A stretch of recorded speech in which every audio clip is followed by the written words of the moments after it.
Welcome to another Auction Chapter podcast. Emanuel Comino is my name, and I'm the auction manager at McGrath Estate Agents and an Auction Chapter committee person. And with me is Ricky Briggs, the Auction Chapter chair, auction trainer, and of course, board member for REI New South Wales. Ricky, today we're talking about the changes the OFT have brought in about terms and conditions on auction day. So let's chat about it.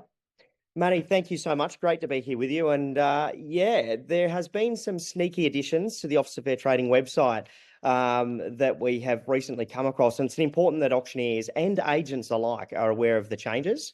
So, Manny, back in the day, we used to only have to display the terms and conditions for sale and the regulation warnings at the point of registration.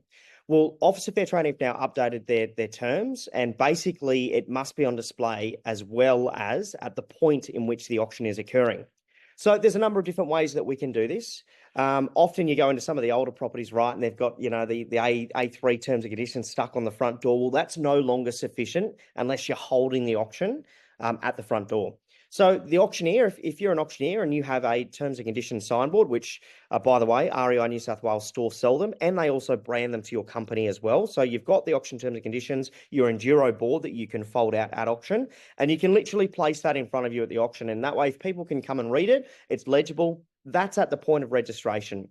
Some of our other companies as well that are really sort of honing down on the supervision guidelines, on their rear side of their bidders cards, they also have the terms and conditions printed. So on one side is the number and the company branding, and then on the other side is the terms and conditions. So because a buyer is holding that at the auction, that is also at the point of auction. So that would be sufficient in that manner as well. From that, at the point of registration, you can also hand them as well. You've got to hand them the bidders card. The bidders card as well as the bidders guide. That is as a requirement. On the back of those bidders guides, you're already printing a couple of things as well. If you wish to print out your terms and conditions to do that, so that way they can read through them, that is also at the point of registration, also at the point of the auction process as well. So there really shouldn't be any excuses or any exceptions to this, or that an agent can't follow. And I understand that carrying around an enduro board for some of our premium brands, they may not like it, but they can simply slide a nice branded piece of paper to a buyer with the terms and conditions on it, so that the buyer is completely aware of their obligations on auction day. And also it is covering both the agents and the auctioneer to ensure that they meet that requirement in order to display those terms and conditions.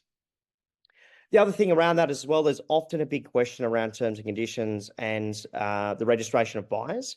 And naturally, we need to be able to make sure that registration kit that you hold, and whether you're doing it digitally or if you're doing it, on the old-fashioned piece of paper, it's got to be kept private at all times. So we can't disclose to other buyers what that looks like, or how it looks like, or how many other buyers are on there. So in terms of a couple of the key points that Office of Fair Trading are looking for, they are it. But terms and conditions on auction day, that's the change that's been brought in.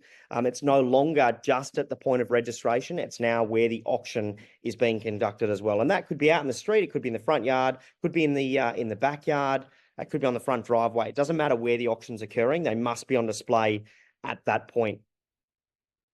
Incredibly succinct and very informative as always, Ricky. Thank you so much for your explanation on that, and great talking to you as always. Thanks, Manny. Great to be here. And of course, mate, pop onto the REI New South Wales store and buy yourself a signboard, hey? Absolutely. Cheers. Thanks, Ricky.